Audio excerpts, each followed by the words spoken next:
You've trained in Japan. What are those randores like? What's that training like? I touched on the danger, that danger of being thrown when you get hold of somebody or somebody gets hold of you. And I often talk about it when I'm commentating, because I can see immediately, it's easy, isn't it? We're in the commentary chair, or if you're in the coach's chair and you don't really understand totally, absolutely what's going on when somebody's being out-gripped. And when they're in danger of being thrown, I mean, if you're in danger of being thrown, the first thing you do is stick your backside out and defend by not being in the position they want you to be in. All right. And so that's danger. You feel the danger. And so in Japan, that was the place I used to go to train because I felt the danger. And so my defenses would be heightened. And so I went two years, one Olympic cycle, I went 2 years, 2 months without having a score on me in any competition. And then I went to one competition in the European Championships, which I won, and I was struggling all the way through it and got scored on 3 times in my pool of my first pool of fights. And I was devastated. I actually nearly lost the whole competition because I was more mortified about being scored on 3 times when I hadn't been scored on for 2.5 years. I had this thing in my head about 2.5 years. And then all of a sudden, right, I'm not unbeatable. And then you go, and I was almost lost it, completely lost it. Just so fortunate. Couple of things went my way and just came out, and I scraped and scratched my way to the final and won the final well. All right. But that was my best match, but I almost lost it. Well, what do you do with the fact that if you go to Japan and you're saying danger, like you're probably getting thrown Yeah. in Japan. What does that do to your ego? Well, again, it's my, that was a winning ego that had to adapt. I remember we went to the police dojo one time, and they wanted to see they created this the groundwork competition because they wanted to see me do the juji, like how I went in and how the armbar, right? They wanted to see how I did it from underneath or over the top, and so they created this event. Studied the creature. Yeah, they started it. So, and then winner stays on competition was happening at the Keijo. So I did about 7, I think it was 7 in, and then my coach came in and said, "No, it's finished.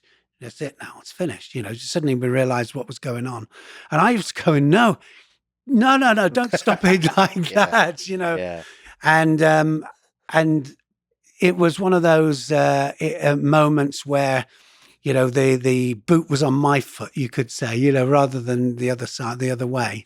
Because I had been to Japan in situations. I remember as a 16-year-old, I got such a drumming from one of the Japanese guys, older students, and he had a gold tooth. And so he was gold tooth to me, and he was my nightmare. And I remember kept coming out to fight him because he kept throwing me, and I was crying and I was upset, and I was like, and then that was another occasion where I got dragged away, and I said no, and so I wanted to go back and fight him, and I went back to the same dojo every year to fight him. He was on my mind. Morning, noon, night, he was on my mind. Gold tooth was on your mind. Gold tooth was on my mind, And did you ever get him? 2 years later, I was 2 years to me from 16 to 18 was totally different. 18 years of age, I was pretty competitive with him, and it was like I was standing up with him. 19, he was in the groundwork competition. And that's when the switch happened. Because because I remember getting the arm lock and it didn't put it on immediately. I needed it to last. It had to last. Sure. So I spread the whole thing lasted as long as I could possibly get it. And it was a long memory. Yeah. as I was looking down at him. And now, and now he has nightmares about you. Now he had. I wonder what nickname he has for you. I don't know. I'm hoping that he remembers me as He has a photo of do you know you. what? He probably doesn't say. He doesn't bat an eyelid. Doesn't say a thing about it. Well, I mean, can you just speak to that training with those folks? You know, you said crying, and just the frustration of being thrown. Yeah. I mean, how do you, it's such a beautiful part of the process of becoming great. Yeah, I think it is just something that that doesn't happen at this level. You know, we were talking about levels, and then at this level, it never happened. And then I went out in my first European cadet, and all of a sudden, I wasn't this top guy. I was in the mix, and then I had to work myself to the top of that mix, and then to the top of the next one. You know, because I went to the European Senior Championships. And, again, you're not the top and, you work your way to the top of that. And I think it is a frustration, but I think it's that kind of hatred of losing and also being out of control. I think that the first senior European championships I fought Nevzorov, but he was only one of my contests. Then I had to fight a Frenchman for third place. But he totally outgripped me. And I remember I was more upset. Though I won the contest, I was more upset that he did outgrip me. And I was more upset. And then I fought him a year later and outgripped him. All right. So it was one of those, it was a learning process all the way through. Yeah, that like frustration is like whatever that does to your soul. The building up afterwards is what actually makes you better. It's fascinating. And you think there's in Japan just killers there that are like just the world doesn't know about? They just yeah, there's world champions in the dojo. There's people that never make it out. Yeah. I remember we were training and everybody that goes to Japan, all my friends that have been world Olympic champions, right? They all know what I'm talking about. They know exactly what I'm saying is that when we go to the dojos there, we all get thrown by people that never come out to be world champions. They're just in the mix, or they're going through 3 years of university, and then they go. We had a guy. We had a guy that came in. He was a business guy. He came in with his suitcase and his briefcase like that. He's got his tie up like that. And so he decides he's going to come in, and he gets changed, and he's in his lunch hour. He's in his lunch hour, right? Yeah. So it's got to be quick. Yeah. So he comes in and he goes through, he's working his way through the whole of the British team. So we're all lined out, right? Yeah. So he's just working his way through the whole of the British team. And I knew it's my turn next. So, On his lunch so hour. I get hold of him and I throw him immediately. And then it was what we were talking about when it happens in the first few seconds of the practice. So then I had 4 minutes of him coming at me, and I'm going up into the air, and I'm twisting off, and I'm like that. And then like everybody's laughing at the side of the mat, or the whole British team. He's gone through the whole British team, and then 10 minutes later, he's just tying his tie up like that, and back to work like that. Imagine him sitting behind his desk and his computer. Yeah. I'm glad he didn't get out. Hopefully he listens to this. Hopefully. Anybody else I didn't mention as part of the greats that just kind of jumped to you? Kashiwazaki sensei is the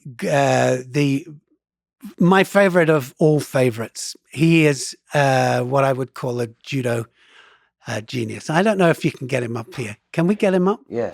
So go into 1981 World Championships, and I'll talk you through the great Kashiwazaki. He was 1 year in Great Britain, and he was a guy that was so much a genius. All right, so you want the final of the under 65 kilograms there, the one at the top.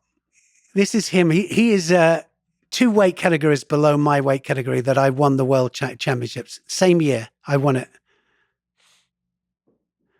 So it's not. I'm not sure if this is going to show his final of. This is a highlight. Oh no! So watch this. This he did in the final. What? In the final of the world, For right? people just listening, he just did an incredible sacrifice throw. Yeah, and then he was on top for the Newaze, and renowned for his Wow. groundwork. And he was on top of against a really strong Romanian guy.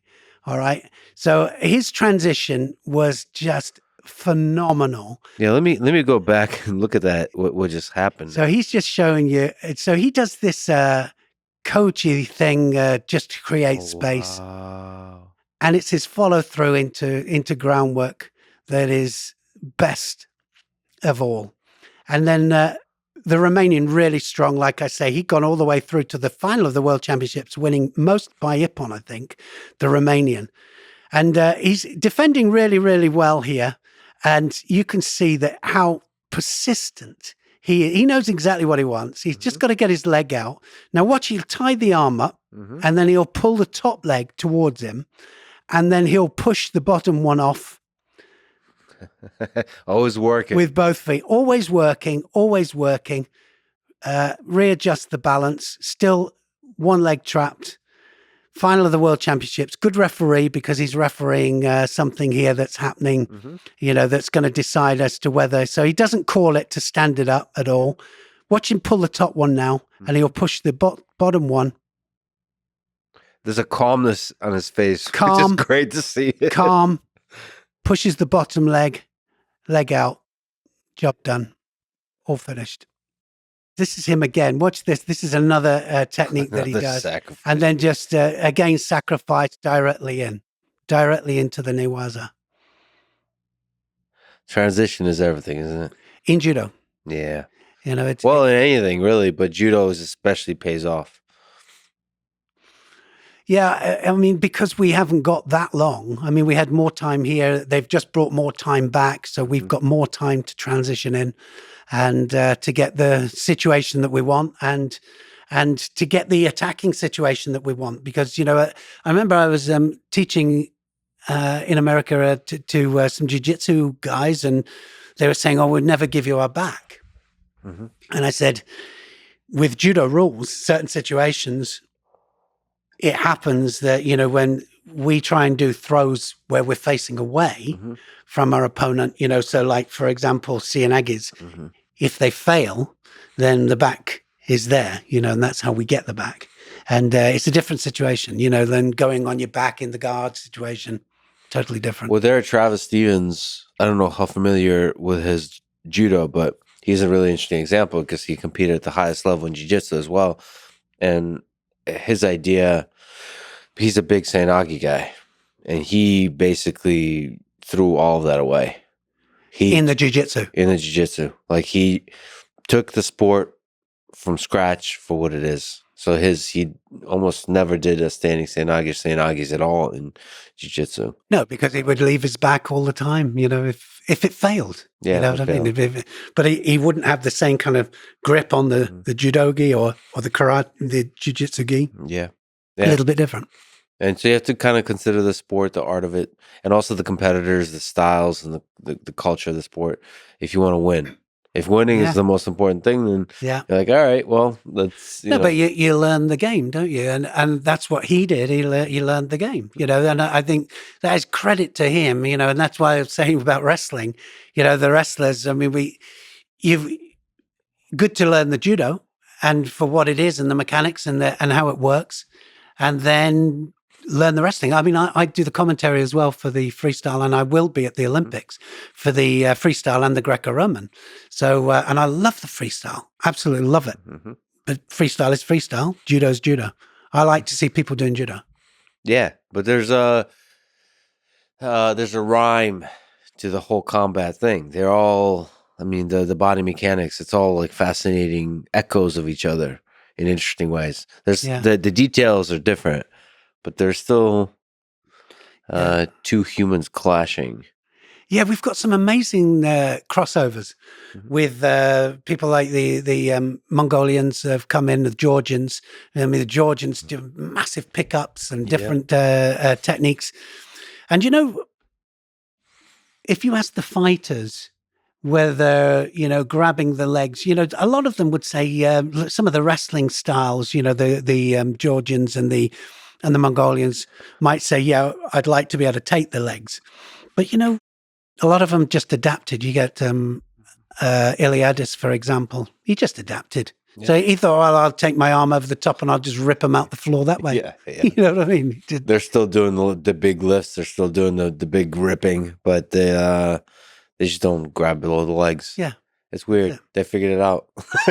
And they figured it out like that. Yeah. You would think it'd take a long time. No. It was like a month. Yeah. No, exactly. At the highest level, which is crazy.